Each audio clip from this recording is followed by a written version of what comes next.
Hello, everybody. My name is Wiley Cash. I am an author. I'm coming to you live from Wilmington, North Carolina. A very chilly day. It almost feels like fall here in Wilmington, North Carolina. I wish I were out on the lake today, but I'm happy to be here with my friend SD House. I want to introduce him really quickly. SD House is the pen name of the New York Times bestselling author Silas House, which is, I imagine, how most of y'all know him. He's the author of 7 novels, including his most recent, Lark Ascending, which was a Booklist Editor's Choice, and is the winner of the 2023 Southern Book Prize and the 2023 Nautilus Book Award.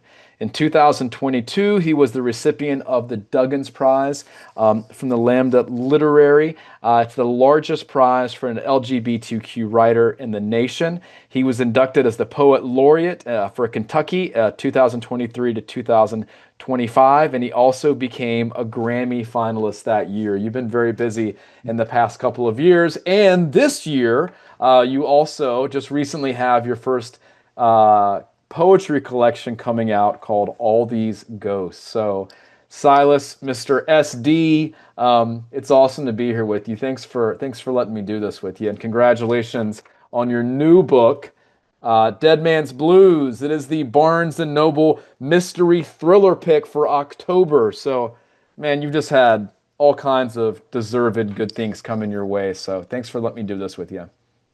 Thank you. It's always great to talk to you. Always great to see you. Well, listen, so tell us a little bit about this novel. And after you give us just a quick little summary, if you would, can you explain to us or give us some idea? When I think of you, Lark Ascending was a bit of a departure, but I think of you as a novelist who is really, really grounded in place, and you're doing that here.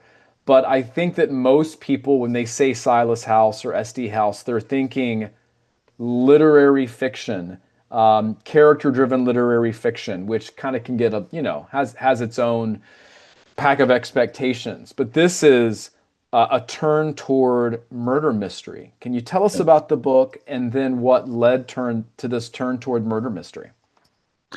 Well, the main thing is I've always loved murder mysteries, and I grew up on Agatha Christie, one of the foundations for me as a writer, and I just wanted to see if I could do it. It's a hard thing to pull off. It's a Yeah. real challenge, and I like for each new book of mine to be a challenge. I think when we challenge ourselves as writers, we become better writers, and we learn Hmm. something every time.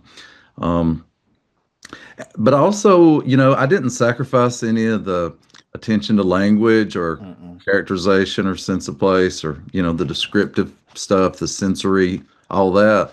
But I did want to make it more propulsive. I wanted to make it, I wanted the pages to turn a little bit quicker. I wanted to focus more on action. So while it is descriptive and you do feel as if you're in this place, I hope that when you open the book, the rest of the world falls away and you're there on Cedar Lake on the boat with Dave Hendricks. Um,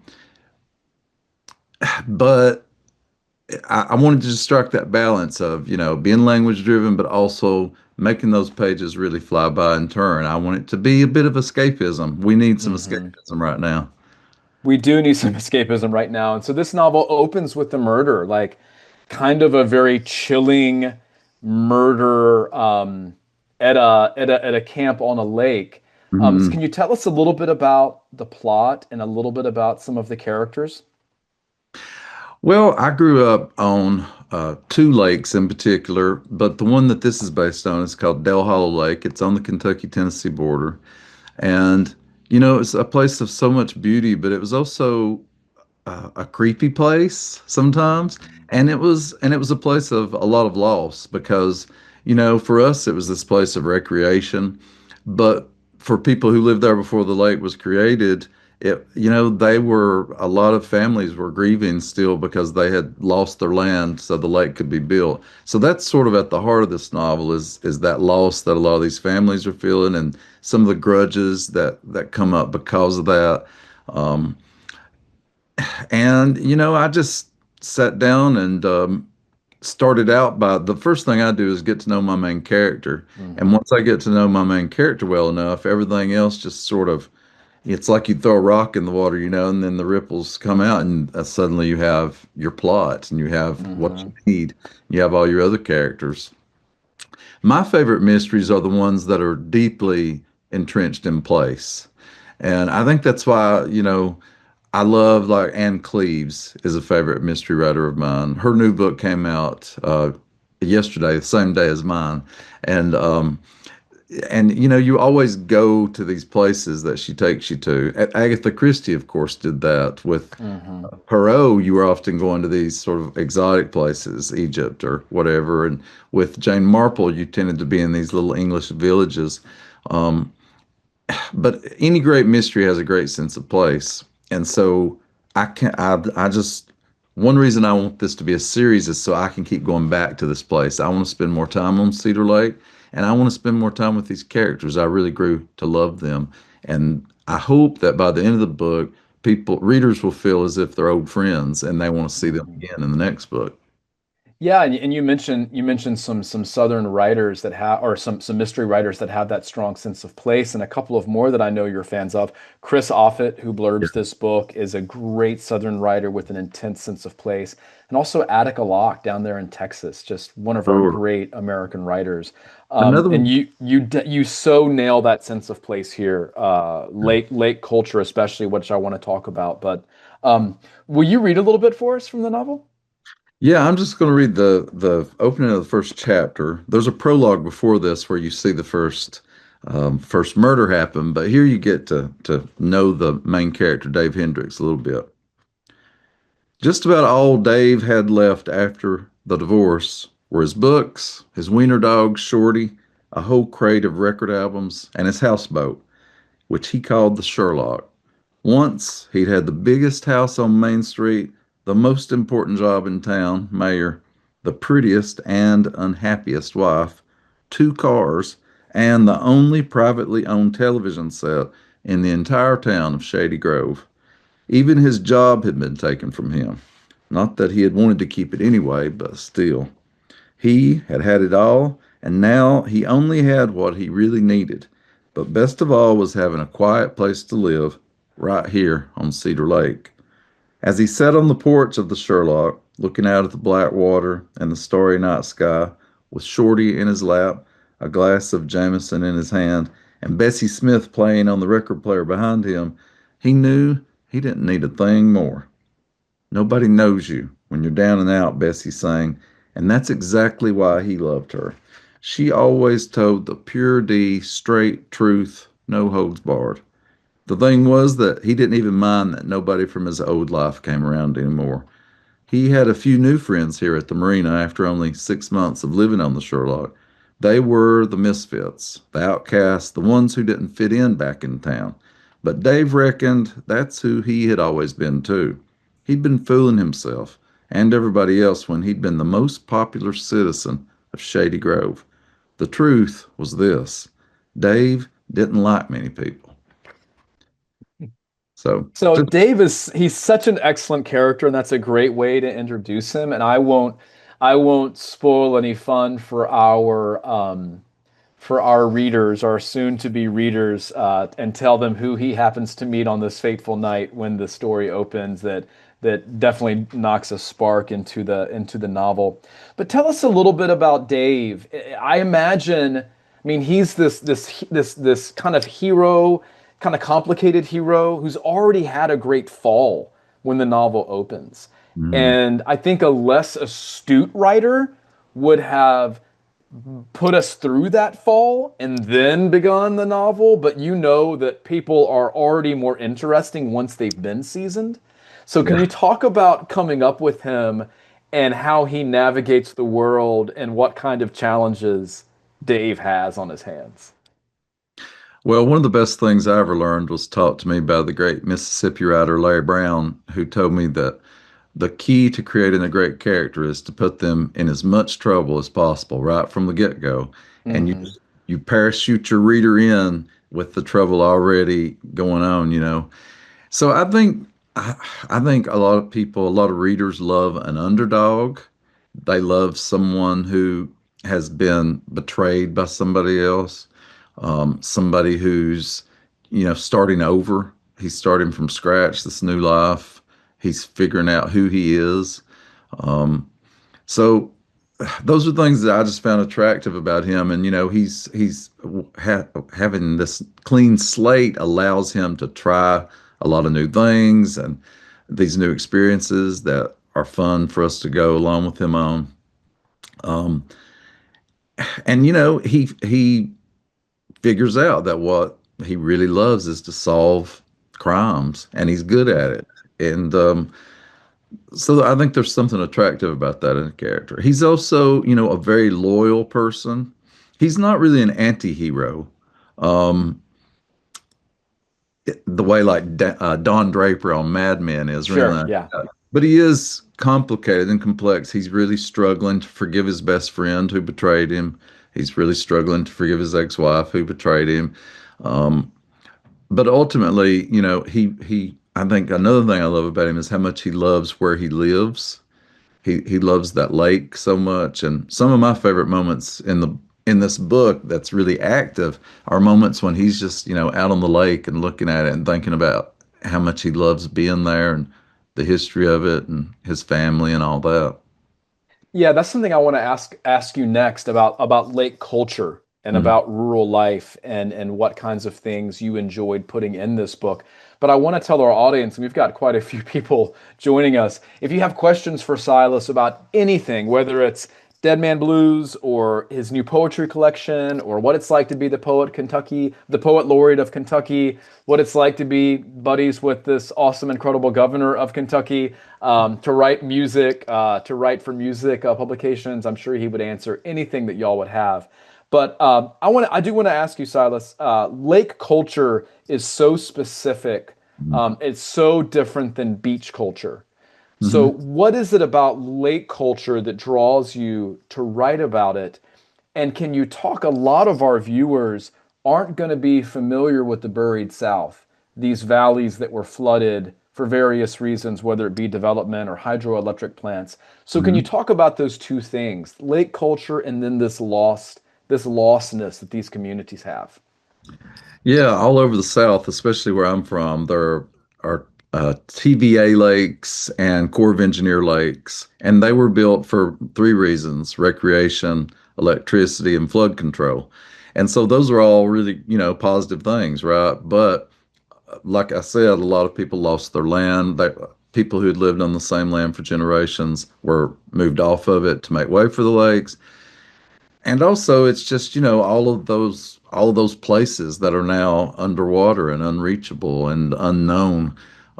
So I think it haunts the South, that loss does. I mean, there are many layers of loss in the South, of course, and that's one of them. Um, but spending so much time on the lake, I grew up in a lake town. One thing is there's always a conflict with tourists and locals. On one hand, you're thankful for the economy being brought in, but you're also, uh, you resent some of the stuff that tourists bring as well. There's a little element of Jaws throughout this book. There's a mayor who really wants this murder solved quickly, the same way, the mayor in Jaws wants that shark caught quickly. Sure, yeah. It's just simply because it's an homage to Jaws, and I love Jaws. There's a lot of homages to Hitchcock throughout this book. I really, I was obsessed with Alfred Hitchcock growing up, Mhm. and I already mentioned Agatha Christie. Another big influence for me, Stephen King. So, I mean, this isn't a horror novel. It's a murder mystery with some horror elements in it, bodies rising up and on a little girl swimming, and dead body coming up and things like that. I love writing stuff like that. It's a lot of fun. Um, I'm diverting from your question, but I think the main thing is a deep love for the lake and a respect for the lake. Um, and sort of a freedom in that, when you're on the lake, you're not so worried about the responsibilities of the world. It's much easier to be chilled out when you just have this little, um, I don't know, uh, 14 by 20-foot houseboat, to tend Mhm. to. you can read and you can listen to your music and you can solve crimes and you can enjoy the lake. And so that's what a lot of characters are doing in this book. Yeah, absolutely. I just want to remind our viewers, if you go to the chat, please type in questions for Silas that you might have about this book or any of his previous books, going all the way back to Clay's Quilt, which is one of my favorite books of the past however many years. And as I tell people, whenever I do events, the books never change. What keeps this stuff feeling fresh is the questions. That's what changes and makes us re-see the work in ways that we've never seen it. You mentioned Dave's dog, and your last book, Lark Ascending, had a dog in it in a prominent role. Talk about dogs in your fiction and dogs in your own life and dogs at the lake. And Lord knows we've got dog folks watching this. I hope so. Well, one of the things I've learned is if readers know that a book features a dog, some readers are going to be afraid to read that book.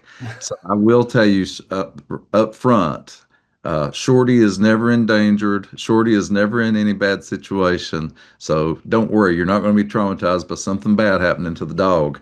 I think a lot of times, when we have a dog, and especially in a film, we immediately think, "Oh Lord, what's going to happen to this dog?"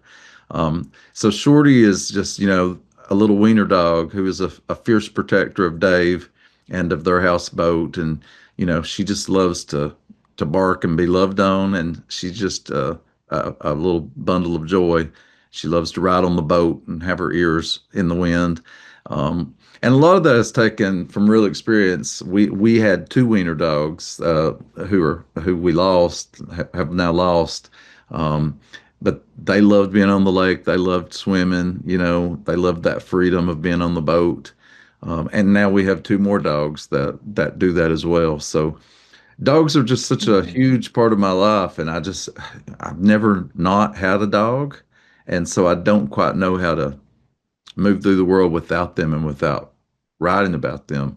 So Shorty is already readers are telling me they love Shorty. Her name's Shortcake, but she's a Well, Emily writes, "Thank you for keeping Shorty safe, and thank you for letting us know." yeah, yeah. Also, there's something Here's about a question. okay. Go ahead. No, go ahead, Silas. I was just going to say, there's something about marina life too, living on a marina, living on a houseboat. There's a community there, there's culture. You really get to know the people. You're living in very close proximity. Um, and so, lots of times you're eating together, you're visiting together, you take care of each other. So it just makes, I don't know, I love to write about people in community. I think we need more community. Um, as much good as the internet has done for us, it is caused distances between us. Social Hmm. media has made us less social, I keep saying. Yeah. And so I love that they're living on these houseboats together in the 1950s, and they don't have a lot of diversions.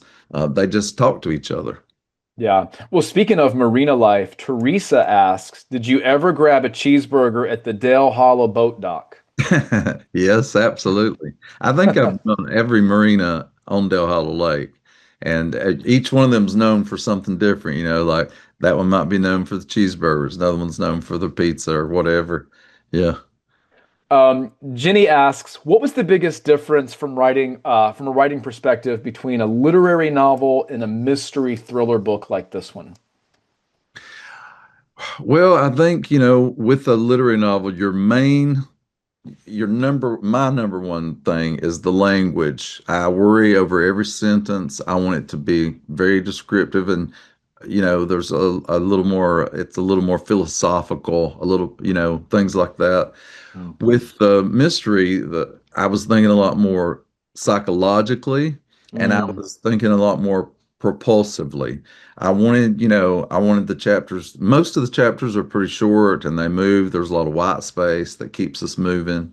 But also, you're having to put out a lot of fires in a murder mystery, and the number one thing that is going to make a reader not return to you as a mystery writer is if there are plot holes, if you didn't take care of everything. So that's one thing is you got to make sure, that every T is crossed properly and every I is dotted and there's no plot holes. You've taken care of everything. What I did in this first mystery was the first mystery of mine to write. Every suspect that you meet, I wrote out the rest of the book a scenario where they were the killer. Mm, I didn't know who the killer was until pretty close to the end, and then I picked one of those suspects and I used that storyline that I had written for them. And what that does is make it airtight that each suspect that has introduced could have actually done it because I've written it out mhm. and made sure they could have with no holes. So I think, I was just paying a lot more attention to plot. And I have always loved plot. To some degree, my literary work is, I've always thought of it as like literary thrillers, especially in Hmm. my novel Southernmost, which is a road novel. It's about a kidnapping. There's an element of suspense always in my work. I think that's definitely true of you too, Wiley. Hmm. Um, and I think some of that is just growing up where we grew up. There was always you heard stories all the time, and there was always a plot. There was always uh, you know, a uh, um, a conflict, a series of complications, and a resolution. Yeah. And so I think I paid more attention to that in this. That's so interesting that you wrote out those endings and just kind of chose the one that satisfied you the most. And so the fact that you began this mystery, and I don't think of myself as someone who writes traditional mysteries, because I think to write a traditional mystery, you have to be very, very smart. You Mm, really have to be smarter than the reader, or at least smarter than the reader's expectations. And that's a mhm. really difficult Yeah. set of traps to lay. And I just don't know how to do that.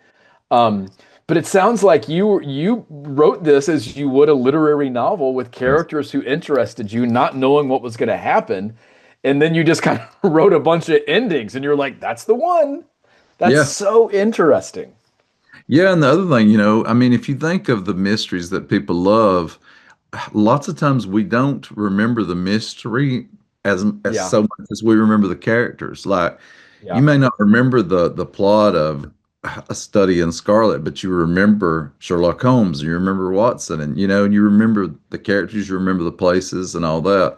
So, on one hand, you write it so tightly and you resolve it all so much that the reader doesn't have to think about it again. Whereas Hmm. Interesting. in literary writing, you don't resolve much stuff as much so that the reader does think about it. But what the reader does think about more with the murder mystery later, after they've read it, is that place where it was set, and they think about those characters. Hmm. Um, Sonia asks, what or says, what I'm hearing, or the sense that I get, is that this novel pays homage to some of the great mystery writers and film directors, which is awesome. Yes. That said, the influence of music in your books is quite prominent. You Right. have a playlist out for all these ghosts.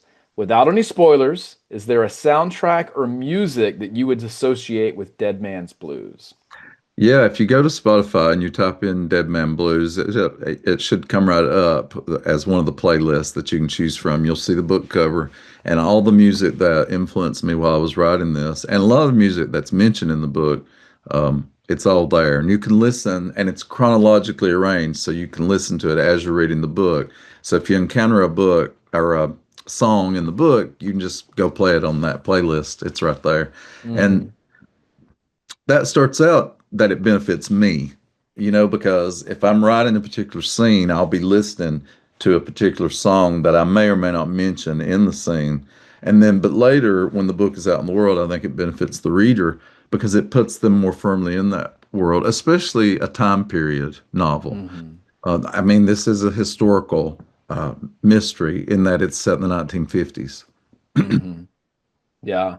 Well, I mean, I think you're a writer of such detail that even Southernmost is a contemporary novel that is also an historical novel because you're Mhm. always nailing down what is the political moment, what is Yeah. the cultural moment, what is the arts moment. Yeah. You have written so much about music for so long and so beautifully and worked with so many esteemed creatives. Is music part of your writing process? Do you listen to music Oh while yeah, you write, or is it for clutter sure. you? You know, a lot of writers I know can only listen to instrumental music, but I listen to everything.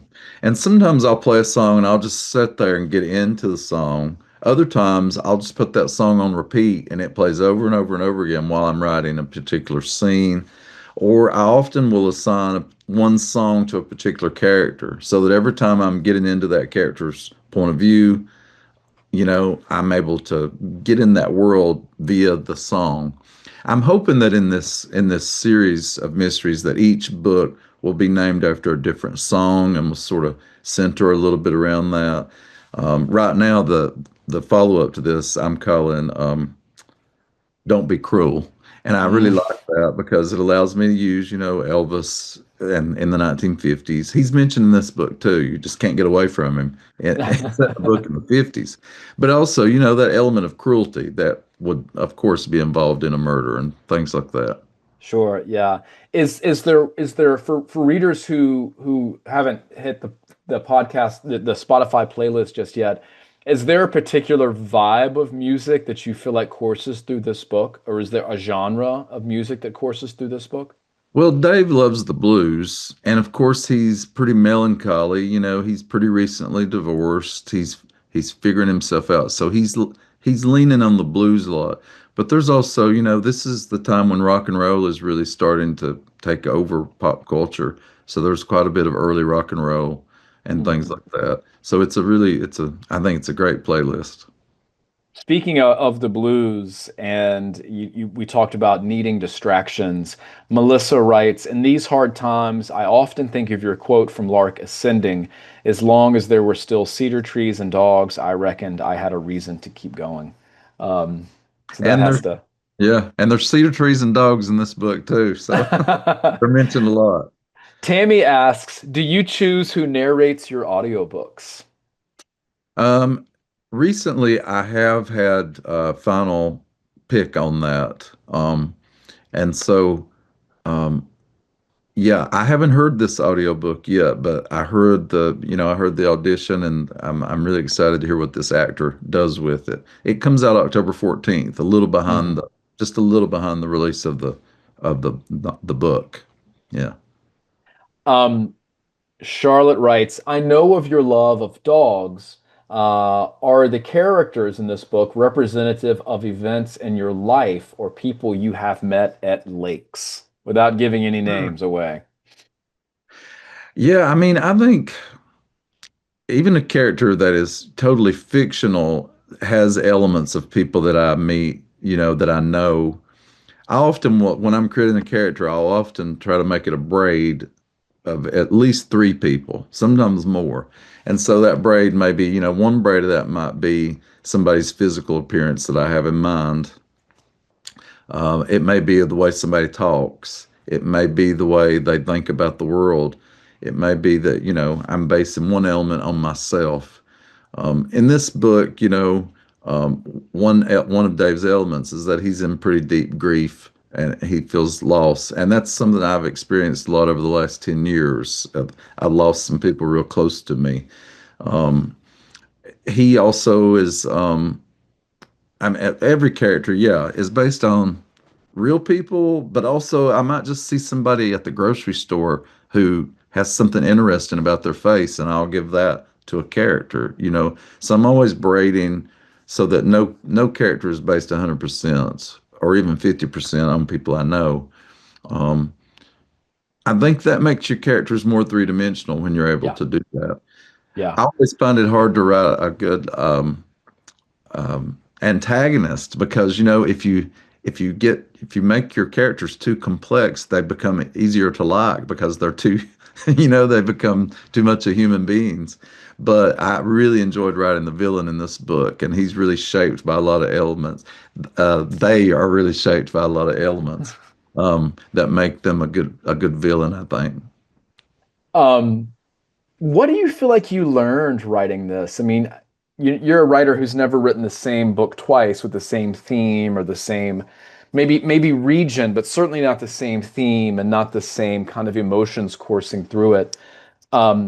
but you have never written a book this, plot driven. Mm. Um, the characters are rich, the language is strong, the sense of place is there, just like in all your work. But this one is a little bit different. What did you learn writing this one, craft wise, for the writers out there? Well, there's a reason that there's a lot of cinematic influences on this book because I think that I structured it a lot more like movie scenes. You know, each scene has a beginning, middle, and end. That scene ends, you go on to the next scene, and it's all very active. Each scene begins with action. You know, it's not as you're not in the characters' minds as much Hmm. as you are being active. You know. Yeah. And so I think that I was not only influenced by a lot of books that have read and loved, but also by a lot of films and the way that they move things along and the way Hmm. that they sort of expect the reader to gather information as you go along. One thing I love about reading mysteries is that it feels very participatory. I feel Interesting. like I'm an active participant in it because I'm trying to figure it out, you know? And I think one of the things people love about reading murder mysteries is that there's the promise of justice, there's the promise of resolution. That's usually not the case in real life. Tell me about it. You know, things are unfair and they go unpunished. And one of the great attractions to murder mysteries is that, that doesn't happen. People pay Yeah. for what they did. Absolutely. That's so well said. That's so interesting. Were there any novels, I am a writer who is very impressionable if I read something that knocks my socks off. Mhm. And I think, oh, my next book, I'm going to do it just like this book that blew my mind. And then, of course, I cannot because you write to your particular skill set. But was there a book or a murder mystery that you thought, I want to do that. Like I'm gonna make mine like this, that you kind of cut your teeth on, that you had in the back of your mind, or a character that Dave Hendrick is based on that was in the back of your mind that you thought, yes, this is the high water mark of the genre. I don't know if I can pinpoint one, but I think the thing was making a main character that the reader would want to spend time with. Hmm. They admired their investigative skills and things like that. I mean, it would be everybody from Anne Cleeve's creation, Vera Stanhope, all the way to Columbo. Yeah, You yeah, know, I mean, I've just always loved so many detectives and people solving crimes in so many different iterations, whether it be TV or movies or books. Um, but I get, another one that I really love is the Father Brown Mysteries by G.K. Chesterton. Um, I just love how calmly he solves those crimes and how it's all about the brain. You yeah. know, it's not about having this incredible technology. It's about investigative skills. It's about instinct and things like that. So I think I'm just real attracted to, detectives like that. Colin Dexter's detective Morse, Endeavor Morse is one. You know, that's a high water mark. So Inspector Morse, Vera Stanhope, Jane Marple, um, the Grantchester mysteries were influential. I love those. Um, Again, I just want to I want to read books that I enjoy spending time with these characters. Hmm. Somebody asked me the other day, is this cozy or grisly? And I think it's neither. For me, it's in between. Yeah, I would It is say. violent. There are elements of horror, but it's not grisly. It's not traumatic sort of violence. It's more stylized, but it's also not cozy. It's not that a pie has been stolen, you know. So yeah. There's definitely no pie stealing in this novel. Um, Hortensia says, "Yes, I love Father Brown," and then Chelsea said something very nice to me. Thank you, Chelsea, for saying that. Um, can we go back to, and we don't have a ton of time left, so if folks have questions, please load them in. Um, can we go back to, this is the October pick, the Barnes& and Noble October pick for the murder mystery, I'm sorry, the mystery thriller selection. And that's a huge deal. I mean, that's a national, that's a huge deal. Mhm. And you've never come out with a book like this. And at the Mhm. same time, you've got a new poetry collection out. You've never been out with a book like that before either. So Mhm. what does this time in your professional life feel like? Oh, I just love, I love going into new genres and getting to know new people in those genres and sort of figuring out, when you're on this side of it and you're promoting the books and all that, you there are different little communities, and I just love being part of these new communities and being in conversation with people and getting to know them and working with the great team at, Crooked Lane Books. They know how to put a mystery novel, Hmm. a murder mystery out into the world, and the team there has just been wonderful to work with. So that's a community, a community of mystery writers, all that. So I'm just thankful for them welcoming me in. And the world of poetry, to me, the world of poetry is something I studied that for a long time before I ever attempted to put it out into the world. And um, I don't know, I still feel imposter syndrome in everything that I do as a writer, and I don't feel like I'm good enough to be included. And so to be welcomed into those communities is always, I appreciate it. Well, I think feeling never quite at home is the sign of a good person. And Well, I think that the best writers are the ones who are full of doubt about their art, and the worst ones yes, are the most arrogant ones. So, yeah, I think you and I have shared some stories, so I think I'm on the same page that you are there. Karen says that she is so happy to know this will be a series. Um, and it's so interesting. I was talking to Jan Karen, the great North Carolina novelist, the Mitford series books yeah, set in yeah. Western North Carolina. And she was saying when she began publishing, um, a bookseller, a bookstore owner in Raleigh, Nancy Olson said, "You should write a series." And this was in the early 2000s. Nobody was really writing series. When people thought of series, they thought of Little House on the Prairie. Mhm. And like, why would I write a series? But Mhm. now it's almost like, oh my God, why wouldn't you write a series? Like, Mhm. is that exciting? Tell me about like starting out the first book in a series, and knowing there's going to be more coming. Yeah, one thing is just, keeping track of everything. I have this one file where I'm just keeping track of eye colors and, so that I know 10 books down the lane, I'll know all that stuff properly. And I have a map of the lake that so that I know that geography really well. Wow. And I have to, that's the main thing about a series is you're going to have to remember everything that happened with your characters and all that. And I kind of love that cataloging. Um, yeah, that's the main thing. That's really exciting. Um, our last question, maybe to send us off into the internet ether. Courtney asked, "Do you think you'll ever write about Crow County again?" Hmm. Crow County is a reference to my first three books. It's a trilogy that is connected that takes place over about 100 years in this one county. Um, I have a sequel in mind for Clay's Quilt, the last book in that trilogy. So I do intend to write about it again and go there again. I think about those people all the time, and I want to revisit them. Yeah, Yeah, that's when you know it's real, when they won't leave your mind. yeah. If we have time, I have one. I saw one question I just wanted to address real quick. Okay, sure, of course, yeah. Somebody asked if I would ever write a true crime book, and I really, really want to. When I was 12 years old, there was a horrific murder in my hometown, and it just totally changed our community and reshaped it. And there's still a lot of mystery around that and unresolved things. And so I'm starting to do research on that true crime and to do some interviews. So I hope that I'll be able to do that. Oh, that's exciting. That's really exciting.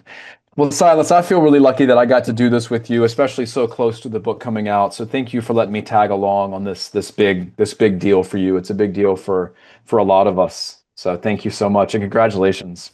Thank you, buddy. I mean, your writing has been such a inspiration to me, and the way that you use those elements of suspense as well. Oh, Uh, well, thank you. do Thank it. you. And don't forget, you can get this at Barnes& and Noble in person and online at bn.com. It is the October selection of the Mystery and Thriller Club for Barnes& and Noble. So thank you all so much for joining us. Run out and get this book. Look for Silas's poetry collection as well. And maybe he'll see you out there on the road, and I'll see you some point down the line. Thanks, everybody. I sure appreciate you. Thanks All for right. reading. Tell Jason we said hello, Silas. I'll see you soon, buddy. Take care. All right. Bye.